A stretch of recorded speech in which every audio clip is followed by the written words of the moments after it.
Welcome to another episode of Individuality Unleashed. My name is Vern Trimble, Senior Director of Marketing, Content, and Comms at Wunderkind.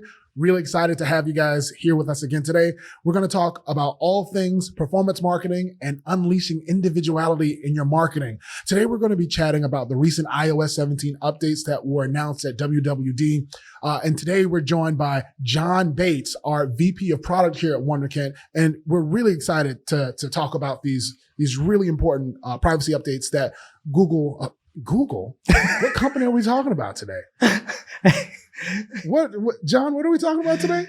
Apple. Apples and bananas. I love to eat apples and bananas. These updates have generated quite a buzz, John, in the industry, as you know, and we're here to break them down, talk about them today. So let's jump right in without further ado. All right. Thank you for joining us, John. Thanks, Vern. Can you give us an update on, we'll just give us some details on who you are, what you like to do? So my name is John Bates. I'm Vice President of Product Management here at Wunderkind. What do I like to do? Yeah. So I raise quail. I dig it. Yeah. So, and other things, but, primarily raise quail. A little birdie told me something about bear attack recently. Yeah. Actually, a couple years ago, I was attacked by a black bear in the mountains of Utah. Okay. Yeah. I'm glad you made it. I survived. It turned out. And the bear survived. So everybody's okay. Was it a baby black bear? No, it was a full-grown mama bear. What were you doing? Hiking. Okay. I'll let you. Hiking, and I'm probably carrying some food. Shouldn't do that. Yeah. Yeah. I mean, were you carrying something that was very aromatic, I imagine? Yeah. Cheeseburger. Yeah.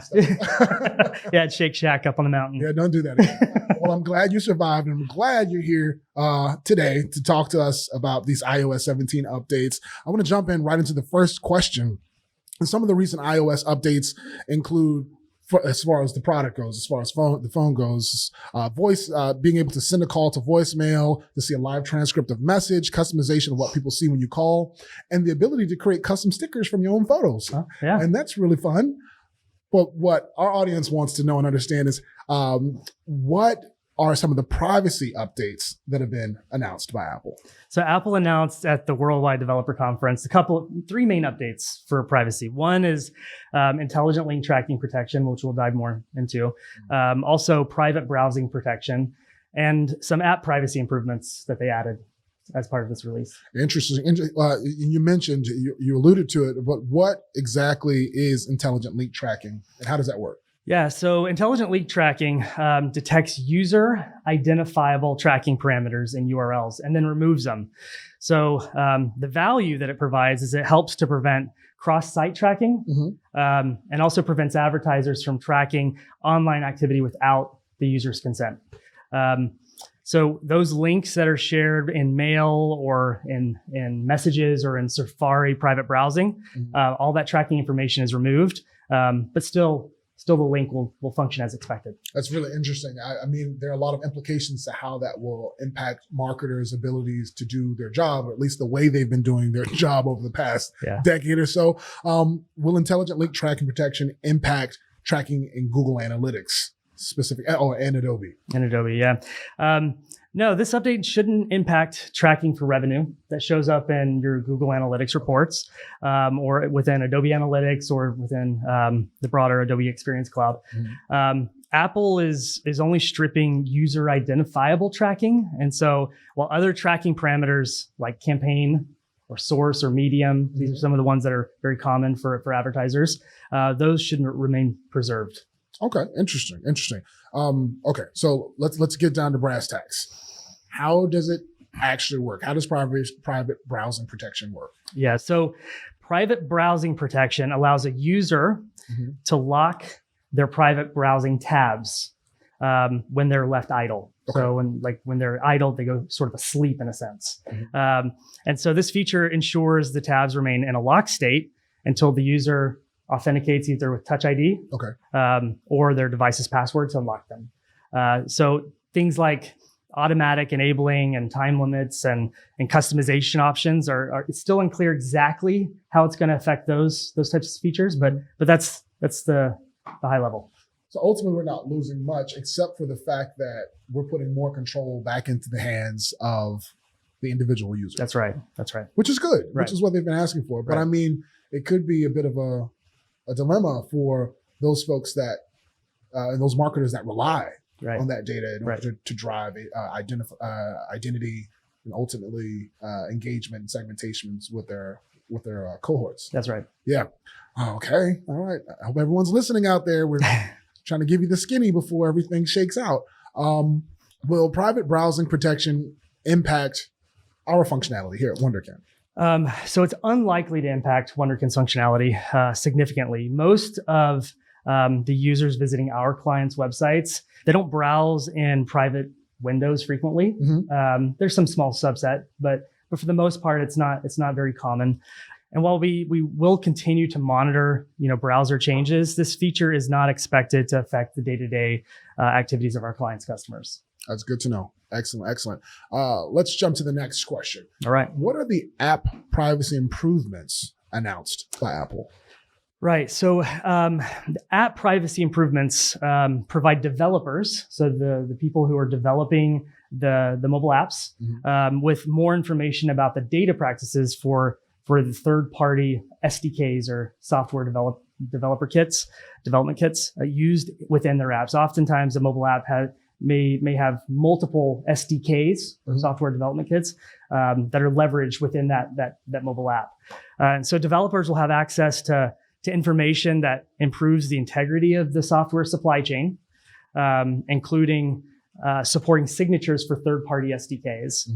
Mm-hmm. Apple is going to publish an annual report Mm-hmm. that lists out those SDKs with the highest impact on user privacy. So, and this will require them to include also a privacy manifest file.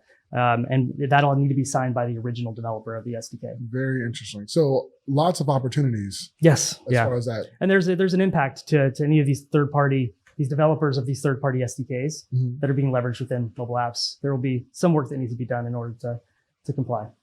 Now, how will app privacy improvements impact Wunderkind specifically?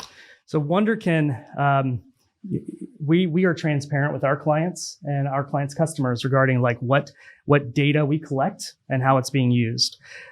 These updates for the SDK, for example, will require, like I said earlier, we'll require some updates from us for the SDK that we have in place. And so there will be some development to ensure that we are 100% in compliance with Apple's new policies. Absolutely. That's fantastic, John. Is there anything else that you'd like to add as a part of this update to our listeners as far as iOS 17 updates, its implications around marketing as a whole? Yeah. Over the last, since even before like GDPR, if you're familiar with that privacy law in Europe, and since then there have been numerous regional privacy laws. We've just recently seen one signed in Texas, and this is the way that the digital world is going, right? Consent and privacy is increasingly important, and so it's important for brands to look at this not as a restriction, but to really embrace privacy by design principles and look for opportunities to be able to provide users greater consent, greater choice, and embrace that privacy journey with their users to make sure that it's on their terms while also providing the value that you typically provide to your end customers. I think that's fantastic. And I think what we should never lose sight of as marketers is that it's ultimately about creating bespoke and consent as far as delivering custom interactions from the brand to that customer ultimately. And one of the things that I want our audience to understand, or at least to research, is we recently released a consumer spending report where we surveyed thousands of consumers in the US and the UK to see how things like economic turmoil impacts their shopping behavior. And it's just a great resource of information, ultimately understand how your customers are shopping, how they're spending money. And it all goes down to like just the very core that you ultimately want to be delivering experiences that are relevant to your customers at their time of intent. And understanding privacy laws and all of those things is baked into that strategy. Absolutely. Fantastic. Well, John, is there anything else you'd like to share with the folks that are listening and watching today? Today, I don't have any. I'll have to leave you in suspense. No more quail or bear stories. Ooh. Yeah, so maybe for next time in the next episode. I love that. I love cliffhangers. So that means that you're going to have to come back.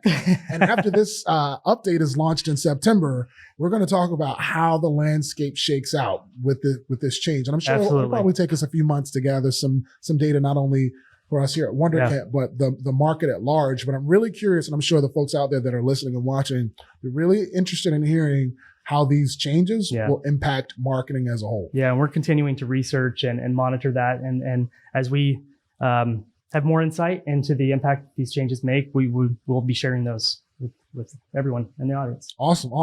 Well, John, thank you so much for joining us. If you want more information about Wunderkind and the iOS 17 updates that are happening, please share this episode and also check out our website. You can learn more about Wunderkind and all that we provide as far as performance marketing at www.wunderkind.co. Again, I'm Vern Trimble. This is John Bates, VP of Product here at Wunderkind. This has been another episode of Individuality Unleashed.